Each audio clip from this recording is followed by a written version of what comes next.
Hello and welcome to my review of Kingdom of the Planet of the Apes.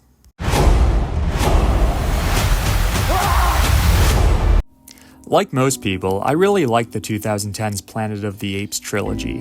Looking back, the thing that made them unique was that they managed to be summer blockbusters without catering to a four-quadrant crowd. We're in an era of Hollywood in which every blockbuster has to wear the skin of the action comedy. Movies where real tension and drama is exchanged for an overall tone of levity, which ultimately can be sold to couples and families. Dawn and War specifically didn't do this. They still stand as dark films that are almost defined by their grit.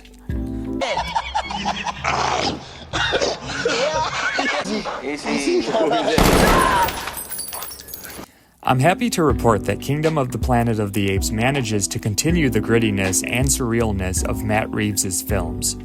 One of my biggest concerns going into Kingdom was that the trailers made it seem like the story would once again center around the conflict between humans and apes, and it just seems like there's so much more you can do with the Planet of the Apes premise. Kingdom doesn't completely diverge from the human storyline. Instead, it renews it in an interesting way that builds off of what the previous trilogy established. And at the same time, it justifies a fourth movie existing. The story for Kingdom so seamlessly connects to the previous installments that it feels like they were planning it as they were writing the other movies. They set the story several generations after the end of War for the Planet of the Apes, which allows for Caesar's story to be remembered by the characters here, but not perfectly.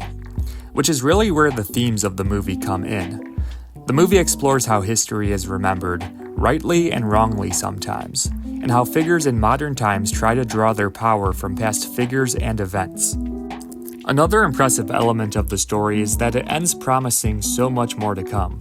It's unusual that a movie can end so open-ended without cheapening the events of the story you're watching, but Kingdom does it.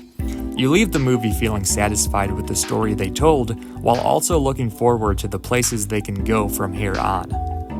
I also really liked the action in this movie. There's only a few action scenes, but they are all pretty memorable. Director Wes Ball puts the camera on the ground for most of these sequences, and it makes the action feel so much more chaotic, while also not inhibiting your view of the surrounding action. It's nothing flashy, but it definitely enhances the action scenes and adds to the immersion of the audience. Likewise, I loved whenever they showed the apes swinging. The camera adopts a dynamic energy that makes the movie so much more interesting to look at.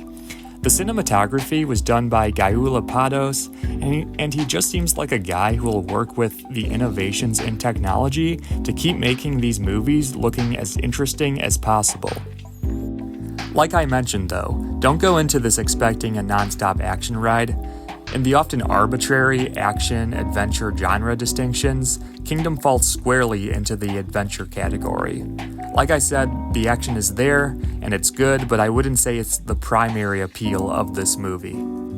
As for problems, I would say the beginning is pretty slow and directionless. The first hour feels like the director feeling himself out in this new world.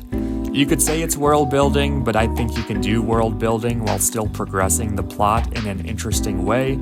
On a rewatch, I could see this going either way. The first hour might get more interesting knowing where the movie ends up, or it could come off even more meandering compared to the intrigue of the last act. What a wonderful day! So overall, I recommend it. Kingdom manages to justify its existence while adding to the lore of the originals. Temper your expectations, it doesn't have as much spectacle as you might want in a summer blockbuster, but the story and emotion still make it worth your while. Thanks for watching my review of Kingdom of the Planet of the Apes. Please consider liking and subscribing, and I'll see you next time. Bye.